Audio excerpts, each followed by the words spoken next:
মাঝের হাট বললে সব সোনাফুনি হয়ে যাবে।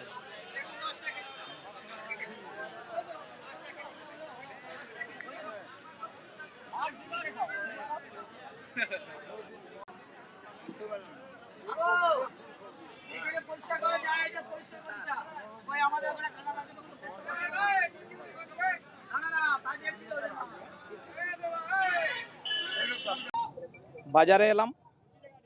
এটাই আমাদের সাঁইথিয়া বিধানসভার সবচেয়ে বড় হাটের বাজার। সবচেয়ে বড় এবার এখানে গ্রামীণ কৃষকরা এই জায়গায় আসে, আর সেই গ্রামীণ কৃষকদের কাছে আমি তাদের কথা শুনলাম যে তারা কেমন অবস্থায় আছে। ইনাদের প্রত্যেকের বক্তব্য, এই সরকারের আমলে সবচেয়ে যদি ক্ষতিগ্রস্ত হয়েছে সেটা হচ্ছে কৃষকরা। কারণ কৃষকরা তাদের ন্যায্য ফসলের দাম তারা কিন্তু এই সরকারের আমলে পায়নি, এবং এই সরকারের আমলে সবচেয়ে যদি সমস্যায় আছে কৃষকরা। আমি আলুর মার্কেটে গেছিলাম, সেই আলুর বাজার এত নিচে নেমে গেছে যে আলু চাষিদের বড় সমস্যা। ওনারা আগামী দিনে বলতে চাইছে এমন সমস্যা হয়েছে যে আলু চাষিরা আত্মহত্যার জায়গায় পৌঁছে যেতে পারে, এরকম তারা বলছে। 2 নম্বর হচ্ছে এই রোডের ওপর যে রোড, সেই রোডের উপর গ্রামীণ কৃষকরা বসছে, ব্যবসা করছে, অথচ সেই রোডের উপর মানুষের কাছে তুলা নেয়। এটা আমাদের কাছে খুব দুর্ভাগ্যজনক। একজন গ্রামীণ কৃষক তার সবজি বিক্রি করতে এসে তাকে যদি তুলার সমস্যায় পড়তে হয়, তাহলে এই সরকারের আমলে এটা সবচেয়ে বড় ক্ষতি। আমরা এনাদের সঙ্গে আছি, এটার সমস্যার সমাধান আমরা আশা রাখছি যে ভারতীয় জনতা পার্টি সাঁইথিয়া বিধানসভায় এলে এই হাটের যে পরিকাঠামো সেটার পরিবর্তন হবে।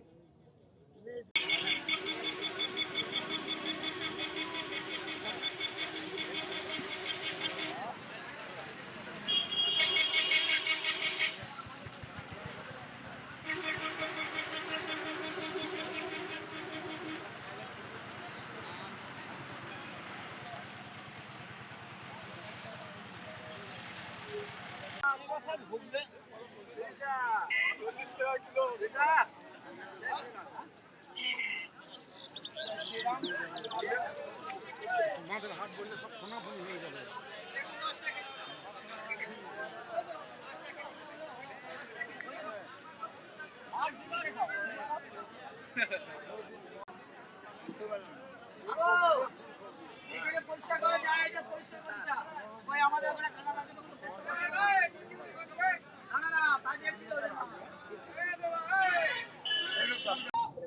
বাজারে এলাম।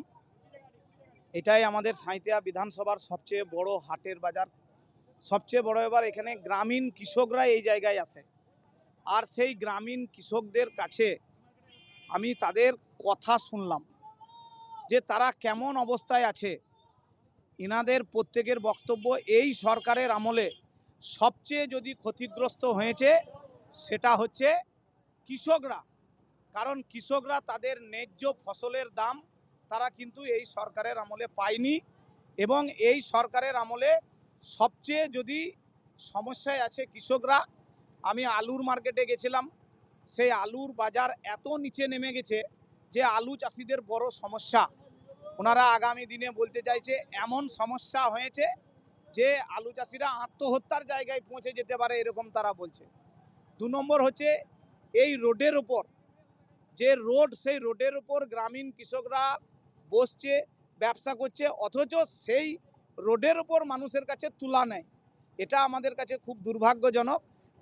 একজন গ্রামীণ কৃষক তার সবজি বিক্রি করতে এসে তাকে যদি তুলার সমস্যায় পড়তে হয়, তাহলে এই সরকারের আমলে এটা সবচেয়ে বড় ক্ষতি। আমরা এনাদের সঙ্গে আছি, এটার সমস্যার সমাধান আমরা আশা রাখছি যে ভারতীয় জনতা পার্টি সাঁইথিয়া বিধানসভায় এলে এই হাটের যে পরিকাঠামো সেটার পরিবর্তন হবে।